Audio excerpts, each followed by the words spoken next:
Bridal kidnapping, also known as kiss à la cachu, is a prominent issue in the world today.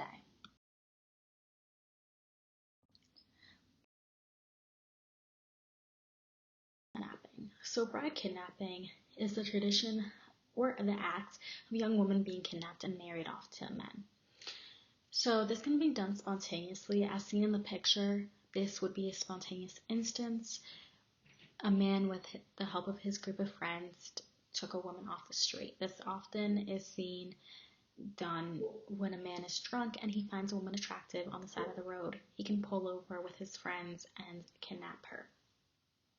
Now, in countries like America, like the United States, when we see someone getting kidnapped off the side of the road, we would call the authorities, and it is not accepted into our culture, which is why this isn't such a primary issue and why kidnapping does not go unreported, especially for underage kids, as much as it does here, because it is not socially acceptable. Now, another way in which bride kidnapping can occur is the mock kidnapping. So the mock kidnapping is usually done after a period of courtmanship.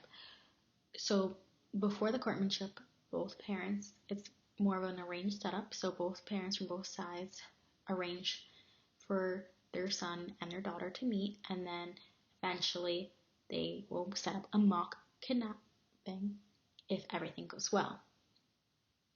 A really large part of the reason that you see mock kidnappings done after a period of courtmanship is because in arranged marriages, oftentimes the family of the bride has to pay a dowry to the family of the son to take in their daughter, because now, after they get married, that family has taken the woman into their family and they have to provide for her financially, so this dowry helps that issue. So one way a dowry can be lower for women is to be set up a mock kidnapping, because it helps the man feel masculine and feel more empowered. So oftentimes they bribe the family of the bride to let a mock kidnapping happen, and it lowers the dowry as much as 2/3. In other countries, having a woman is hard. A lot of these families don't have the money to afford to pay a dowry for each daughter. So if they have multiple daughters, you will see the older daughters get kidnapped, because unfortunately they have no other way to pay the dowry off, and they want their daughters to marry so that they can have a chance at life, at a different life, and so that they can become a mother. And also it reduces the financial burden of the family. Also, they want to make sure that the daughter is married off at the right time, because after a certain age, you don't often see women get married after the age of 25 in these countries, which for us is such a normal thing. We see women all the time wait till they're 25, but in other countries, especially where bride kidnapping happens, it's deemed that they weren't attractive enough, so they weren't kidnapped because they weren't attractive or there was something wrong with them. So that's why mock kidnapping plays a huge role. Now, gender roles and male masculinity is very important as well. In bride kidnapping, the whole idea is for the man to have to take the woman, and the woman submitting to the man. At first she fights him off, but the man is so powerful so that she automatically submits to him, and it kind of sets the tone for the rest of their marriage, where a woman has to submit to her husband at all times. So this is also a really important part of their culture, and making sure that gender roles stay in place. And the kidnapping is another way to not only publicly assert their power, but also for the woman herself to know what she's entering, and that as a bride now she has to follow her husband's role. Especially because in their culture, once a bride is kidnapped, she can't really go back home, because once she crosses the threshold of the house, they don't usually let her go until she crosses the threshold of the house, because it's within that man now, and because he owns that house. So it's hard for them to leave, which is also another reason why bride kidnapping is done.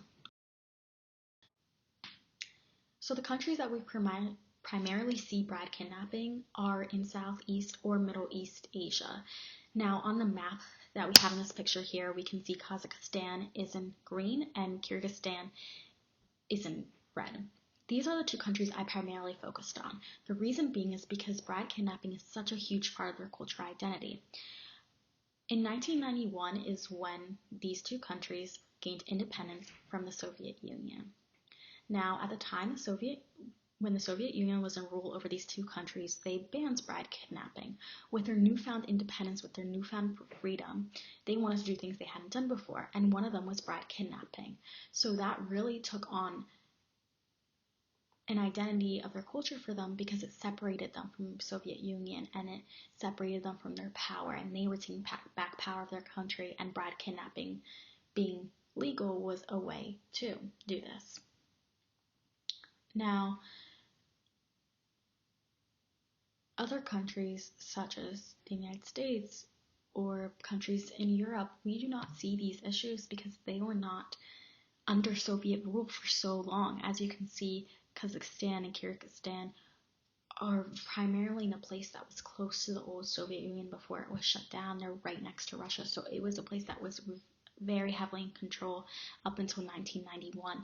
A lot of other countries weren't that heavily in control, so they didn't need to assert their dominance and find their cultural identity so late in the game, which is part of the reason that bride kidnapping is so prominent here, and it has been such a main focus of these countries.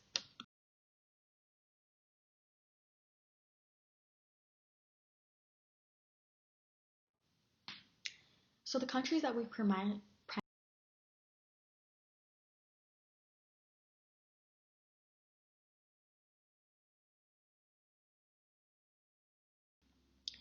the impact of bridal kidnapping on women is immense.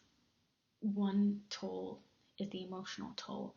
Women constantly live in fear of being kidnapped. They can be kidnapped out the street at any time. The prime age for this is between 15 and 25 years old. That's not to say that they're not kidnapped younger or older, but this is the prime age that we see in our statistics of women getting kidnapped. Unfortunately, there's not a lot they can do about it, and it often goes unreported, even though in a country like here, when we see somebody get kidnapped, it is reported to the police, and to friends and family report this as well because they know they're missing, and it's on the news, especially if they are under the age of 18 and are minors. An Amber Alert goes out on our phone. Now, in countries like Kazakhstan and Kyrgyzstan, they don't have a system like this. So, unfortunately, oftentimes it goes unreported because it is a cultural norm, and it's normal for a woman to be kidnapped off the street and then married off to whatever man took her. Now, if they go against this, if they report this, they can be punished, banished, or killed for leaving or rejecting the men that kidnapped them, or even reporting it if they see a friend go through this. One instance of this that we know of is something that a volunteer with the Women's Support Center, she had told the story about how her sister had experienced rape and violence in her marriage after being kidnapped, and one day she was like, okay, I'm going to leave him, and she filed for divorce, and she was killed by her husband. This happens often, and he was convicted for murder and is serving a jail sentence, but the difference is that in these countries, he will only serve 3 to 7 years.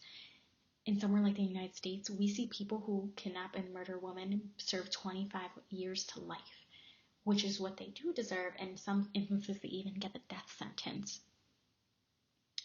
But in other countries, because it's seen as the normal, oftentimes they don't convict them at all, or it is a very short jail sentence, and even that is a fight, and it's hard.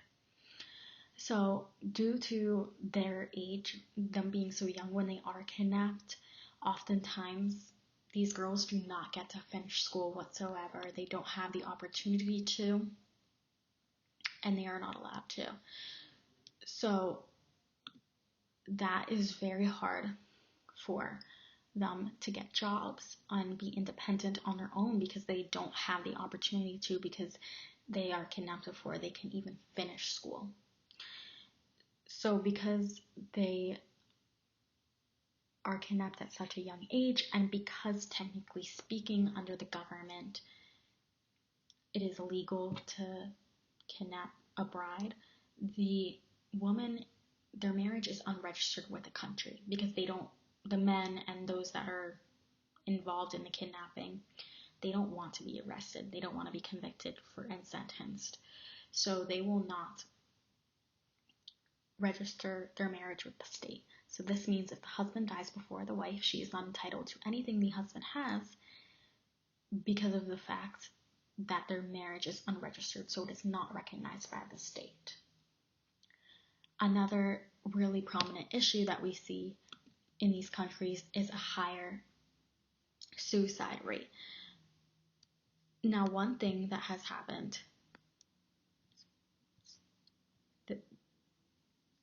was that there's a story of Olnen, who was an acquaintance of the woman that he kidnapped to be his wife, who was named Kalikova. She had gone missing because she had been kidnapped by him, although she had originally, because they were acquaintances, they had talks about being married, and she did not want to say no. And she had blatantly said she didn't want to, and her parents refused to let her go as well because they felt she was too young and she wasn't ready. Now, days later, Ulan had kidnapped her, and 4 months into their marriage, she committed suicide. So there are instances like this where they just cannot take the pressure of being married at such a young age and being taken against their will from their families, that they can no longer survive, which is very sad. Also, oftentimes we see victims of rape and domestic violence. It is a lot larger in bride kidnapping because oftentimes, since they are taken from their will in order to submit, they are often faced with violence to submit more easily to their husbands, and they're victims of rape. The woman that you see in this picture here is named Assalu. She is from Kyrgyzstan, and she is a survivor of bride kidnapping and child marriage.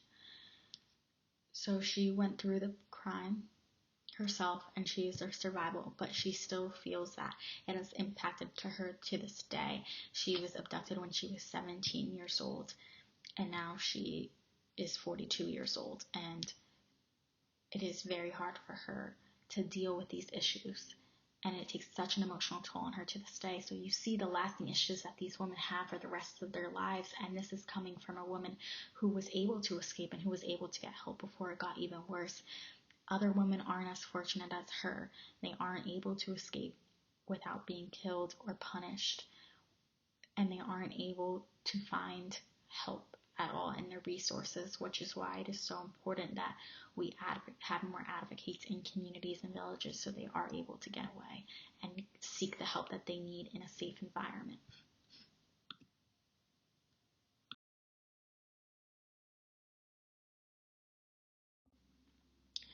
The impact of bridal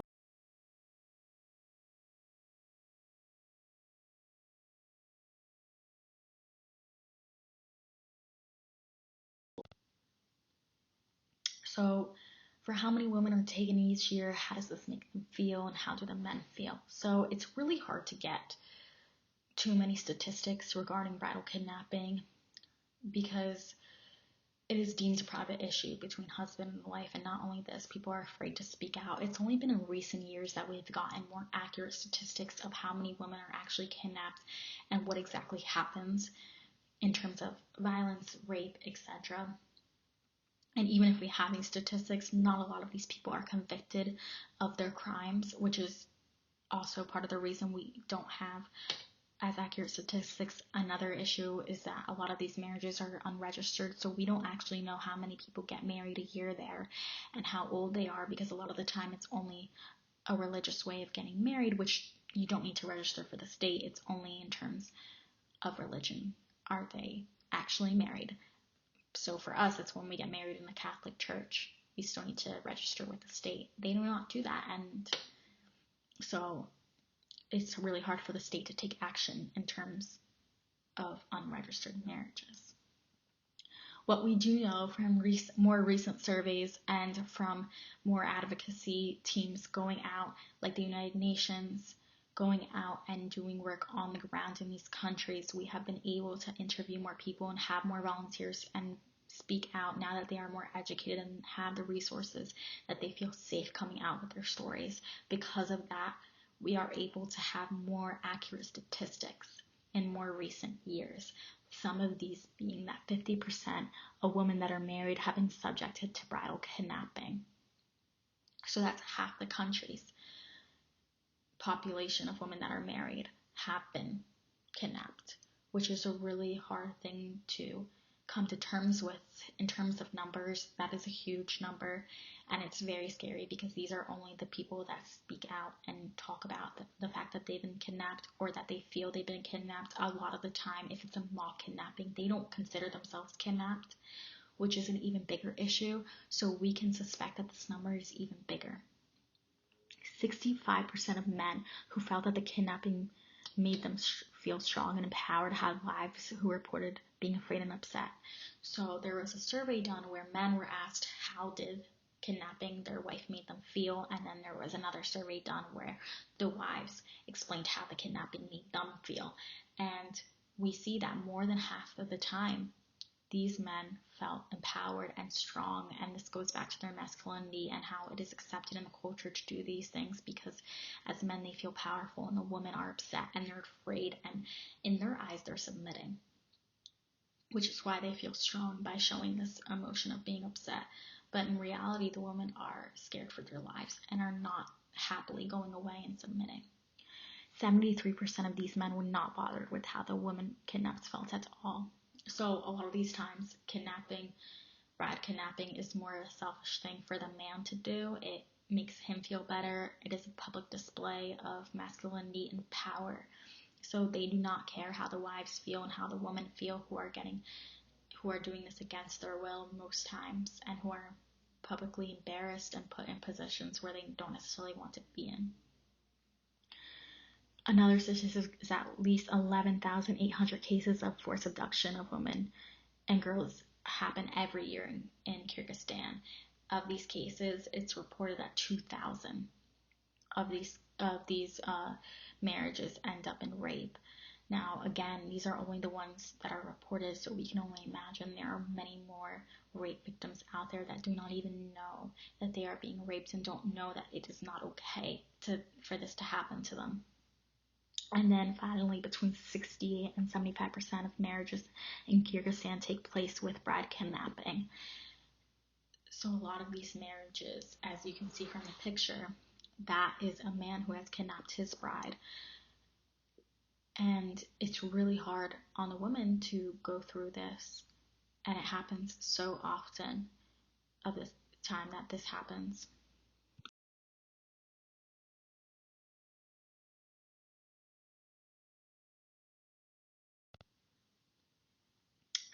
Now, in the countries themselves, both Kazakhstan and Kyrgyzstan have outlawed bride kidnapping and forcing a woman to get married. Even though it is technically outlawed in written rules, for example, in Kyrgyzstan, under the Kyrgyz Republic Normative Acts of 1994, when they saw, this was 3 years after the independence from Soviet Union, and they saw a skyrocket of numbers in bride kidnapping. This is when they first decided to outlaw it. Now it is outlawed on paper, and those who report it, who have their marriage registered with the state, they can have prison time. Their husbands and those involved, but it's only recently that those involved can also take prison time. But it's really hard for these rules to be enforced. Part of this is the tribalism that we see in these countries. Each village has their own court. The court is made up of the oldest members of the village who are men. It's only composed of men, and women are not allowed to be in it. These men are the ones that really, they have their own set of rules and laws in those villages, and they're the ones that come up with it. So they are the jury and the judge, and they are the ones that deem with punishments and all that. Now, the president and the government as a whole, technically speaking, has a higher power than these courts, but he has not done anything to stop these courts from using the violence that they do, like public humiliation, such as stoning in public, which has also been outlawed and are very old traditions. they have not done anything to stop these things. They have not done anything to stop bride kidnapping, even though the courts in the individual villages allow it. So it is really hard because of the tribes and the communities that they have for these laws to be enforced.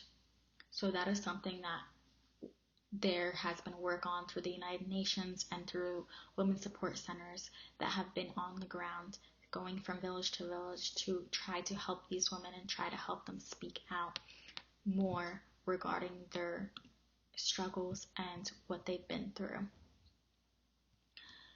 There are also an increase in prison times for those who contribute to bride kidnapping and those who marry them. So instead of being from 3 to 7 years, it will now range up to 10 years. Before it was 3 years usually, and those involved in the crime did not get punished, and now they have the opportunity to get punished.